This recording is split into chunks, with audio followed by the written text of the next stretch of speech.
स्वागत है आप सभी बच्चों का हमारे इस चैनल पे जिसका नाम है फैक्ट्स एंड लॉजिक्स एकेडमी। एक ऐसी एकेडमी जो बच्चों के लिए दिन रात काम करती है और इसी कड़ी का एक हिस्सा था ट्रिग्नोमेट्री, जिसमें बच्चों को प्रॉब्लम आती थी। हमने शुरुआत इसके लिए की ताकि बच्चे अपने हाफ ईयरली जो उनके सितंबर में आते हैं उसके लिए अच्छे से प्रिपेयर हो चुके हैं। ठीक है, तो ट्रिग्नोमेट्री 8.1 बच्चों को कॉम्प्लिकेटेड लग रही थी।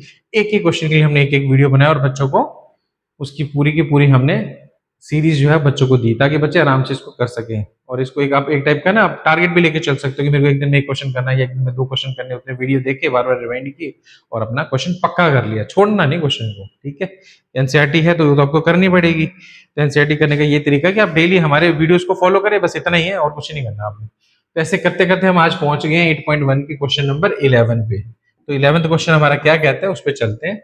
एक्चुअली ये क्वेश्चन बाकी क्वेश्चन से अलग है। ये क्वेश्चन सिर्फ इसके बारे में ट्रू एंड फॉल्स के बारे में आपको बताना है कि जो गिवन चीज है वो सही है कि गलत है, बस इतना ही बताना है। सॉल्व करने वाला क्वेश्चन नहीं है, बट इसकी एक्सप्लेनेशन आपको पता होनी चाहिए। 1 मार्कर्स आते हैं, मैं आपको बताऊंगा इसके बारे में।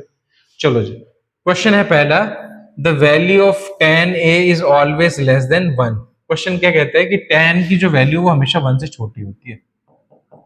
तो tan क्या होता है आपको पता है, वो होता है परपेंडिकुलर बाय बेस। तो इसके कहने का मतलब ये है कि जो वैल्यू है tan की वो 1 से छोटी होनी चाहिए। ऐसे ये कैसे छोटी रहती है 1 से हमेशा? तो आंसर क्या बोलोगे? नो, tan की वैल्यू तो इन्फिनिटी तक जा सकती है, कुछ भी वैल्यू हो सकती है tan की। जैसे मैं आपके सामने एक फिगर ही बना देता हूँ, खुद ही देख लो। ये मैंने फिगर बनाई, ये मान लो एक एंगल इसके लिए परपेंडिकुलर ये है, बेस ये, हाइपोटेन्यूज ये है। तो आपको क्या लग रहा है, परपेंडिकुलर बड़ा है कि बेस? तो दिख रहा है कि परपेंडिकुलर ज्यादा बड़ा है।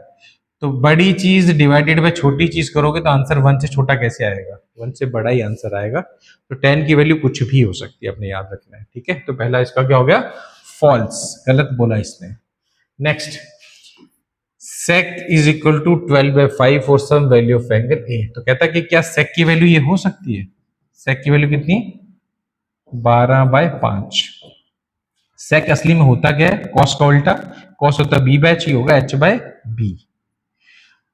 कहने का मतलब हाइपोटेन्यूज 12 है, बेस 5 है, ऐसा पॉसिबल है? तो बोलेंगे यस, क्योंकि हाइपोटेन्यूज सबसे लंबी साइड होती है, वो बेस और परपेंडिकुलर दोनों से बड़ी होती है। तो 12 जो है 5 से बड़ा है, इसका मतलब ये से बड़ी है। इसका मतलब ओके, कोई प्रॉब्लम नहीं, हमें सेक की वैल्यू ये हो सकती है। तो इट इज ट्रू। तीसरा क्वेश्चन कहता है cos is the abbreviation used for cosecant of angle ए। जो हम कॉस बोलते हैं ना, साइन कॉस टैन, ये असली में छोटी टर्म्स है, बड़ी टर्म्स इनकी कुछ और होती हैं। जैसे साइन की, कॉस की, टैन की, इनकी फुल एब्रीविएशन अलग होंगी।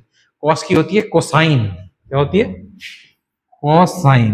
ये होती है कोसाइन ए या बी, जो भी लिखोगे, बट ये है किसके लिए? शॉर्ट टर्म कॉस के लिए। तो कोसिकेंट नहीं होती। कोसिकेंट किसके लिए होती है? कोसेक के लिए। इसका मतलब इसने जो बोला कॉस के लिए, ये गलत है, कॉस के लिए नहीं है ये। कॉस के लिए तो कोसाइन होती है, इसका मतलब किसके लिए एब्रीविएशन है? कोसिकेंट के लिए। ठीक है, तो हटा देते हैं इसको। आपको ये समझ आ गया? मैंने आपको रीजन भी बता दिया, फिर से रिवाइंड करके आप देख सकते हो। अगला question, cot A is the product of cot and A. तो कहता है क्या कॉट का मतलब ये? कॉट का मतलब कि क्या ये होता है? कॉट इंटू ए। अरे नहीं, कॉट एब्रीविएशन है, किसकी है ये?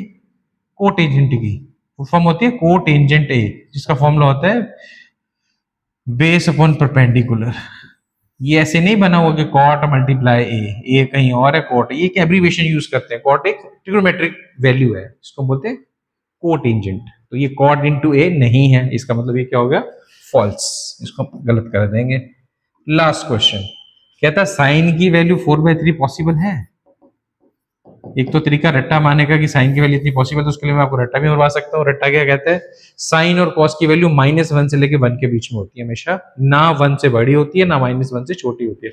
तो -1 से लेके 1 के बीच में कौन कौन लाई करता है? साइन भी और कॉस भी। इनके ना 1 से बड़ी हो सकती है ना -1 से छोटी हो सकती है, ये हमने परमानेंट याद कर लेना है। बट ये वैल्यू देखो 4/3, तो 1 पॉइंट समथिंग आएगी, तो बड़ी वैल्यू होगी। इसका मतलब पॉसिबल नहीं है, बट ये थोड़ा मुश्किल मेथड है रट्टे वाला। फिगर में भी आ सकते हैं हम लोग, है ना? ध्यान से देखो, थीटा ही है, परपेंडिकुलर बाय हाइपोटेन्यूज। परपेंडिकुलर कितना हो गया आपका? 4, और हाइपोटेन्यूज कितना हो गया? 3। हाइपोटेन्यूज 3 बता रहा है, परपेंडिकुलर 4 बता रहा है। तो मैंने आपको पता है हाइपोटेन्यूज हमेशा ही सबसे बड़ी साइड होती है, तो हाइपोटेन्यूज 3 नहीं हो सकती अगर परपेंडिकुलर 4 है। तो ये तो गलत बात होगी। अगर गलत बात है तो फिर हम इसको गलत ही कहेंगे। तो ये क्या हो गया? गलत। तो अपने बड़े प्यार से समझ आ गया कि एक तो कंडीशन ये रहेगी कि हाइपोटेन्यूज बड़ी ही रहनी चाहिए हमेशा, कभी छोटी नहीं होनी चाहिए। प्लस इनकी एब्रीविएशन सबको पता होनी चाहिए। साइन को अगर लिखते हैं SINE, उसको शॉर्ट में लिखते हैं SIN, sine theta. Cos theta की फुल फॉर्म होती है कोसाइन थीटा। टेन की फुल फॉर्म होती है टेंजेंट थीटा। कॉट की होती है कोटेंजेंट थीटा। कोसेक की होती है कोसिकेंट थीटा। और सेक की होती है सीकेंट थीटा। ये फुल फॉर्म्स हैं, बट इतना लंबा हम लिखते नहीं, हम शॉर्टकट यूज करते हैं। बट फुल फॉर्म भी आपको पता होनी चाहिए, तो इनको लिख लेना आप। और लिखने के लिए मैंने आपको बता दिया, प्लस आपके पास गूगल है, सर्च करो, लिखो, ठीक है। तो ये आपने एक बार रिमाइंड करके फिर से देख लेना। 1 मार्कर्स क्वेश्चन से इंपॉर्टेंट होते हैं, ट्रू फॉल्स। इससे आपकी जो मेन बेसिक नॉलेज है वो भी बढ़ती है, तो दोनों चीजें काम हो जाती हैं। तो 11th क्वेश्चन था आसान, लेकिन इसमें बेसिक्स बहुत सारी चीजें हैं। तो आई होप आपको 11th क्वेश्चन भी बड़े आराम से समझ आ गया था। 8.1 हमने पूरी की पूरी ट्रिग्नोमेट्री कर ली है। आपको फिर भी कोई प्रॉब्लम है तो पूरी की पूरी सीरीज वहां पर पड़ी हुई है, आप उसको उठा के पूरी प्लेलिस्ट को देख सकते हैं। आपको सारे क्वेश्चन हमने सॉल्व करके दे दिए हैं। तो मिलते हैं आपको अगले वीडियो में अगली एक्सरसाइज के साथ, ठीक है। Thank you.